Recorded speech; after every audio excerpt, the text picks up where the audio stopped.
Hello friends, அழகே அழகு serial next எபிசோடுன்னு review பார்க்கலாமாங்க. இங்க தங்கராஜும் ரேவதியும் ரெண்டு பேரும் அவங்க அம்மா வீட்டுக்குமே வந்திருப்பாங்க. உடனே அவங்க அம்மா கிட்ட எல்லாருமே பேசி சந்தோஷமாவும் சிரிச்சுட்டு இருப்பாங்க. அதுவும் இல்லாம இங்க அழகு மதிக்கிட்டையும் அழகு மலர்கிட்டயுமே பேசிட்டு வந்திருப்பாங்க ரேவதி. உடனே இங்க தங்கராஜையுமே வந்து வீட்டுக்கு போறதுக்காக ரேவதியுமே கூட்டிட்டு கிளம்ப பாக்குறாங்க. உடனே இங்க தங்கராஜி அங்க வெளியே நின்றுகிட்டு சுரேஷ் கிட்டயுமே பேசிக்கிட்டு இருக்க.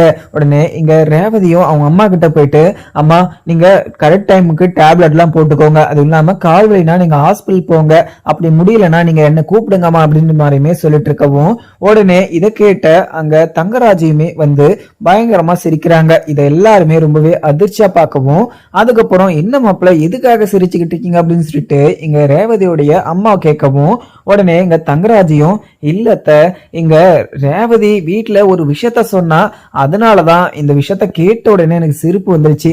அது இல்லாம வீட்டுல உங்களை தப்பா பேசிட்டு இப்ப உங்க மேல அக்கறைப்படுற மாதிரி நடிச்சுக்கிட்டு இருக்கா. இவ நடிக்கிறாளா இல்ல உண்மையா இருக்கலாம்னு சொல்லிட்டு எனக்கே ரொம்பவே சந்தேகமா இருக்கு. இவ அந்த விஷயத்த சொல்லும் போது எனக்கு ரொம்பவே மனசு கஷ்டமா இருந்துச்சு அத்தை. அதனாலதான் என்னால தாங்க முடியல. அதனாலதான் உங்ககிட்ட சொல்லிட்டேன். அது இல்லாம அவ ரேவதி பண்ணது மிகப்பெரிய ஒரு தப்பு. அதுக்காக உங்ககிட்ட மன்னிப்பு கேட்கணும். ரேவதி இங்க உங்க அப்பா கிட்டையும் உங்க அம்மா கிட்டையும் நீ மன்னிப்பு கேட்டே ஆகணும் அப்படின்னு சொல்லிட்டு சொல்லுவோம். உடனே அவங்க அப்பா அம்மாவும் பார்த்துட்டு, ரேவதி என்ன ரேவதி இப்படி எல்லாம் பேசிருக்க, நான் உன்ன என்னென்னமோ நினைச்சேன், ஆனா நீ இப்படி எல்லாம் பேசிருப்பேன்னு சொல்லிட்டு நான் கொஞ்சம் கூட எதிர்பார்க்கல அப்படின்னு சொல்லிட்டு அவங்க அப்பாவும் அம்மாவும் சென்டிமெண்டா ஃபீல் பண்ணி பேசவும், உடனே ரேவதியுமே அவங்க ரெண்டு பேருக்கிட்டையும் மன்னிப்பு கேட்டுட்டு வெளியேயும் கிளம்பிடுறாங்க. உடனே இவங்க ரேவதி இப்படி பேசிட்டாங்கன்னு சொல்லிட்டு அவங்க அப்பாவும் அவங்க அம்மாவும் மனசே உடைஞ்சு போயிடுறாங்க. உடனே ரேவதியும் அங்க தங்கராஜையும் அவங்க வீட்டுக்குமே கிளம்பிடவும், உடனே சுரேஷ் கிட்டயுமே பேசியிருப்பாங்க. எங்க தங்கராஜ் என்ன அப்படின்னு சொல்லிட்டு பாத்தீங்கன்னா, எங்க அழகுமதி கிட்ட சேர்ந்து வாழல, ஏன்னா இன்னும் வாழ்க்கையே தொடங்கல அப்படின்னு சொல்லிட்டு அந்த விஷயமா நிறைய ஒரு விஷயத்த வந்து தங்கராஜ் வந்து இங்க சுரேஷ் கிட்ட சொல்லியிருப்பாங்க. சுரேஷ் மீது கேட்டு சரிங்க மாமா, ஏன்னா இங்க அவகிட்ட போனாவே அவ என்ன அடிக்கிறா, நான் அவகிட்ட எப்படி நான் இப்படி இந்த ஒரு விஷயத்த நான் பேசுறது, அதுவும் இல்லாம அவளுக்கு இப்ப வேலை வேற போயிடுச்சு, இந்த விஷயத்துல அவ ரொம்பவே கோவமா இருக்கா மாமா, இதெல்லாம் பொறுமையா பாத்துக்கலாம் அப்படின்னு சொல்லிட்டு சுரேஷ் சொல்லவும், உடனே அங்க தங்கராஜையும் இல்ல மாப்பிள்ள இப்படியெல்லாம் நீ கண்டிப்பா பண்ணனா கடைசி வரைக்கும் நீ இப்படியே தான் இருக்கணும், கண்டிப்பா நான் சொல்ற மாதிரி நீ செஞ்சனா நீ உன்னோட வாழ்க்கை நல்லாவே இருக்கும். அது இல்லாம நீ கூப்பிட்டனா உன்னுடைய பைக்ல மதி வரா இல்ல, அப்ப உன் மேல பாசம் வச்சுக்கிட்டு இருக்கலாமே, அவன் உன் கூட வராளா, கண்டிப்பா உன் மேல அவளுக்கு பாசம் இருக்கும். நீயும் அவளும் வாழ்க்கைய இன்னையில இருந்து நீங்க தொடங்கினா மட்டும்தான் உங்களுடைய லைஃப் வந்து சந்தோஷமா இருக்கும் அப்படின்னு சொல்லிட்டு அங்க தங்கராஜையுமே சொல்லிட்டு போயிருப்பாங்க. இதை யோசிச்சு அவங்களையுமே உள்ளே இதவே குழப்பிக்கிட்டு தன்னைத்தானே பேசிக்கிட்டு போயிருக்காங்க சுரேஷும். உடனே இங்க ரேவதி பேசினதை நினைச்சுக்கிட்டு அவங்க அம்மாவுமே ரொம்பவே குழப்பத்தோட, ஏற்கனவே அவங்களுக்கு கால் வலி ரொம்பவே ப்ரெஷர் எடுத்துக்கினா மயக்கம் போட்டு கீழே விழுந்துருவாங்க. இங்க ரேவதி இப்படி பேசியிருக்கா அப்படின்னு சொல்லிட்டு நினைச்சு அவங்க மயக்கம் போட்டு கீழேயுமே விழுந்துடுறாங்க. அங்க இருக்கிற அங்க அழகு மலர் வந்து பார்த்துட்டு பயங்கர பதத்தத்தோட அத்தை என்னாச்சு அத்தை அப்படின்னு சொல்லிட்டு அவங்க வந்து எழுப்புறாங்க. எழுப்பி பாக்குறாங்க, தண்ணி தெளிச்சு பாக்குறாங்க, எங்கேயுமே எழல. உடனே அங்க இருக்கிற சுரேஷ் பாக்கியராஜ்னு சொல்லிட்டு எல்லாருமே வந்து பாக்குறாங்க. பார்த்த உடனே ரொம்பவே பதட்டத்தோட கார்ல வந்து தூக்கிட்டு அங்க ஹாஸ்பிட்டலுக்குமே கிளம்பிடுறாங்க. ஹாஸ்பிட்டலுக்கு போனதுமே அங்க அவங்களுடைய மாமாக்கு தங்கராஜிக்கு கால் பண்றாங்க. கால் பண்ணி, மாமா இங்க அம்மா மயக்கம் போட்டு கீழே விழுந்துட்டாங்க, அம்மாக்கு என்ன ஆச்சுன்னு தெரியல மாமா, நீங்க கொஞ்சம் ரேவதியை கூட்டிக்கிட்டு நீங்க ஹாஸ்பிட்டல் வரீங்களா அப்படின்னு சொல்லிட்டு அங்க தங்கராஜ் கிட்ட சுரேஷுமே சொல்லிடுறாங்க. சுரேஷ் சொன்னதை கேட்ட உடனே அங்க தங்கராஜியும், மாப்பிள்ள என்னாச்சு மாப்பிள்ள அப்படி என்ன அப்படின்னு சொல்லிட்டு கேட்கவும், உடனே தெரியல மாமா, இங்க அம்மா நல்லா தான் உக்காந்துக்கிட்டு இருந்தாங்க, என்னாச்சுன்னே தெரியல, உடனே மயக்கம் போட்டு கீழே விழுந்துட்டாங்க மாமா, நீங்க ஹாஸ்பிட்டல் வாங்க, நான் அதுக்கப்புறம் எல்லா விஷயத்தையும் சொல்றேன் அப்படின்னு சொல்லிட்டு அங்க இருக்கிற சுரேஷுமே சொல்லிடுவோம். உடனே ஒரு பதட்டத்தோட அங்க இருக்கிற தங்கராஜையும் ரேவதியை கூட்டிக்கிட்டு அங்க ஹாஸ்பிட்டலுமே போயிட்டு இருக்காங்க. உடனே இங்க தங்கராஜ் வந்து ரேவதியை பார்த்து, இங்க பாரு ரேவதி, உன்னாலதான் இப்ப உங்க அம்மா மயக்கம் போட்டு கீழே விழுந்திருக்காங்க, நீ உங்க அம்மாவை பத்தி இப்படி தப்பா பேசாம இருந்ததுன்னா கண்டிப்பா உங்க அம்மாவுக்கு இப்படி எல்லாம் ஆயிருக்காது அப்படின்னு சொல்லிட்டு தங்கராஜ் சொல்லவும், எங்க உங்களுக்கு கொஞ்சமாவது மனசாட்சி இருக்கா, நீங்க எதுக்காக அம்மா கிட்ட நான் சொன்னதெல்லாம் சொன்னீங்க, நீங்க இப்படி எல்லாம் பண்ணுவீங்க பண்ணுவீங்கன்னு சொல்லிட்டு நான் கொஞ்சம் கூட எதிர்பார்க்கல.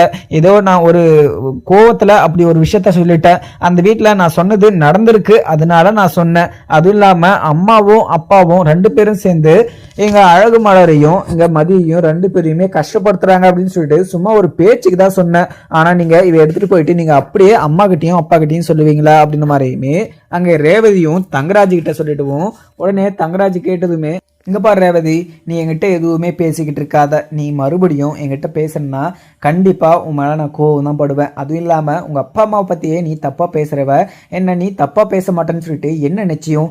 அதுக்காக தான் உங்க அப்பா கிட்டையும் உங்க அம்மா கிட்டையும் நான் மன்னிப்பு கேட்க சொன்னேன். இதுக்கு மேலேயுமே அந்த விஷயத்த பத்தி பேசிட்டதுன்னா கண்டிப்பா ஹாஸ்பிட்டலுக்கு உன்னை கூப்பிட்டு போகாம இங்கே விட்டுட்டு போயிடுவேன் அப்படின்னு சொல்லிட்டு அங்க தங்கராஜையுமே சொல்லிடுறாங்க. உடனே எங்க ரேவதியும் தங்கராஜையும் 2 பேரும் சேர்ந்து ஹாஸ்பிட்டலுக்கும் போயிடுறாங்க. உடனே சுரேஷும் தனியா நின்றுகிட்டு இருக்காங்க. சுரேஷ் கிட்ட போயிட்டு எங்க ரேவதியும் ஒரு விஷயத்த சொல்றாங்க. சுரேஷ், நான் உங்ககிட்ட ஒரு முக்கியமான விஷயம் சொல்லணும். அது இல்லாமல் உங்கள் மாமாவை பற்றி நான் சொல்லணும். எங்கள் மதிக்கு வேலை போனதுக்கு யார் காரணமானு சொல்லிட்டு உனக்கு தெரியுமா? அதுவும் இல்லாமல் அவங்க எங்கள் மதிக்கு வேலை போனதுக்கு காரணமே இங்கே உன்னுடைய மாமா மட்டும்தான். அவரு தான் இங்கே மதிக்கு வேலையை போக வைக்கணும்னு சொல்லிட்டு இங்கே ஆளுங்கக்கிட்ட சொல்லி இப்படி ஒரு விஷயத்த பண்ணியிருக்காரு.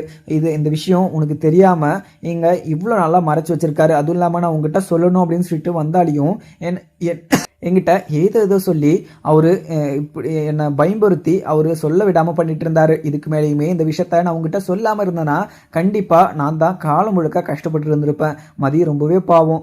அந்த கம்பெனியில் ரொம்பவே சந்தோஷமாகவும் வேலை செஞ்சுக்கிட்டு இருந்தா. அவளுடைய வேலை போயிடுச்சுன்னு சொல்லிட்டு இப்போ வரைக்குமே மதி ஃபீல் பண்ணிக்கிட்டு இருக்கா. அவளுக்கு நீ கொஞ்சம் ஆறுதலாக இருக்கணும். அதுவும் இல்லாமல் எல்லாத்துக்குமே காரணம் உன்னுடைய மாமா மட்டும்தான் அப்படின்னு சொல்லிட்டு அங்கே இருக்கிற ரேவதியுமே சுரேஷ் கிட்ட எல்லாமே சொல்லிடுறாங்க. சுரேஷ் கிட்ட சொன்ன உடனே சுரேஷுக்கு பயங்கர கோபமாயிடுது. என்ன இருந்தாலையும் இங்க மதிக்கும் சுரேஷுக்கும் ஒரு பிரச்சனை இருந்தாலையும் ஆனா இங்க மதி மேல பயங்கர ஒரு பாசம் வச்சுக்கிட்டு இருக்காங்க. இங்க வேலை போனதுக்கு காரணமே இங்க தங்கராஜ் மாமா தான் அப்படின்னு சொல்லிட்டு தெரிஞ்ச உடனே அங்கிருந்து சுரேஷுமே பயங்கர கோபமாகவும் தங்கராஜ் கிட்ட போயிட்டு தங்கராஜை பலாருன்னு கன்னத்திலே ஒரு அறை விட்டுடுறாங்க. என்ன மாமா என்ன பண்ணி வச்சிருக்கீங்க? இங்க மதிக்கு வேலை போனதுக்கு காரணமே நீங்க தானே மாமா. ஏன் மாமா இப்படி எல்லாம் பண்ணிட்டு இருக்கீங்க? எதுக்காக மாமா எங்க மதிக்கு நீங்க வேலையை கெடுக்கணும், அவன் வேலைக்கு போகக்கூடாது, அவன் வேலைக்கு போக முடியாத அளவுக்கு நீங்க இப்படி எல்லாம் பண்ணிட்டு இருக்கீங்க. நாங்க இப்படிலாம் நீங்க பண்ணுவீங்கன்னு சொல்லிட்டு நான் கொஞ்சம் கூட எதிர்பார்க்கல மாமா. நான் உங்களை நான் ரொம்பவே மரியாதையும் நினைச்சிட்டு இருந்தேன். ஆனா நீங்க இப்படி பண்ணிருக்கீங்கன்னு சொல்லிட்டு கேள்விப்பட்ட உடனே எனக்கு ரொம்பவே கஷ்டமாயிடுச்சு. நான் எல்லாத்துலேயுமே எல்லா ஒரு விஷயத்துலையுமே உங்ககிட்ட உண்மையாக தானே பேசியிருக்கேன். நீங்கள் என்னைக்காவது நீங்கள் எங்கிட்ட உண்மையாக பேசியிருக்கீங்களா? ஆனால் நீங்கள் எதுவுமே உண்மையாகவும் பேசுறது கிடையாது. ஆனால் மதியோடைய வேலையை போக வச்சது நீங்கள் தான் அப்படின்னு சொல்லிட்டு எனக்கு தெரிஞ்ச உடனே உங்கள் மேலே எனக்கு பயங்கர கோபமாயிடுச்சு அப்படின்னு சொல்லிட்டு அங்கே சுரேஷுமே சொல்லவும் உடனே இங்கே தங்கராஜிக்கு பயங்கர அசிங்கமாயிடுது.